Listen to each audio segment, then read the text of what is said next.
నమస్తేరా అందరికి. ఒక అమ్మ కామెంట్ పెట్టింది, ఒక చెల్లె, గుళ్ళ పూజ అయిపోయినాక నేను పసుపు కుంకుమ తీసుకోండి అని ప్లేట్లో పెట్టి ఇచ్చిందమ్మా. నేనేమి బొట్టు నేనేం పెట్టలేదు, తీసుకోమంటే మేము తీసుకోమన్నారు, నాకు భర్త లేడని. నాకు చాలా బాధ అయిందమ్మా. అంటే నువ్వు అదేం చూసినావు చెల్లె? ఇక నాదైతే ఇంకా ఘోరమైన ముచ్చట్లు ఉన్నాయి నాకు. మా ఇంట్లో నోమైతుందిరా, నోమైతుంటే రేపనగానే మా వాళ్ళు పోయి అందరికి బొట్టు పెట్టి చెప్పొచ్చారు రేపు నోము ఉందని. నోము స్టార్ట్ అయ్యే ముందు కొందరు అవుతుందో స్టార్ట్ అయిందో కాలేదో అని కొందరు లేట్ వస్తూ ఉంటారు.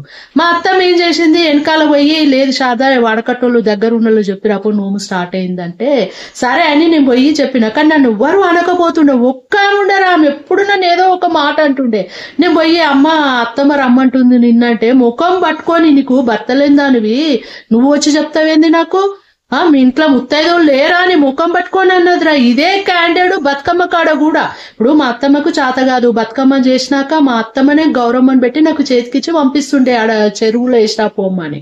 నేను పోయి ఆడ చెరువులు వేసినాక మరి పసుపు కుంకుమ మన ప్రసాదం అందరికి ఇస్తారు కదా ప్లేట్లో పెట్టి, నేనేమి పెట్టకపోతుంటే ప్లేట్లో పెట్టి ప్రసాదం తీసుకోండి పసుపు కుంకుమ తీసుకోండి అని అంటే అందరూ తీసుకుంటుండే. కానీ ఈ క్యాండిడేట్ మాత్రం ముఖం పట్టుకొని నేను తీసుకోను, నీకు భర్త లేడు నువ్వు ఇస్తావా అని ఇట్లా బాధ పెట్టే వాళ్ళు చాలా మంది ఉంటారు. అసలు పువ్వులను కూడా ముట్టుకొని అని వాళ్ళు కూడా ఉంటారు పూజా గది దగ్గర. ఇక మరి ఏం చేస్తాము? నేనైతే నిజంగా చెప్తున్నారా, ఏదన్నా 10 మందిలోకి వేయినా అనుకో, ఒకరింటి వేయిననుకో, నేను చాలా దూరం ఉంటా.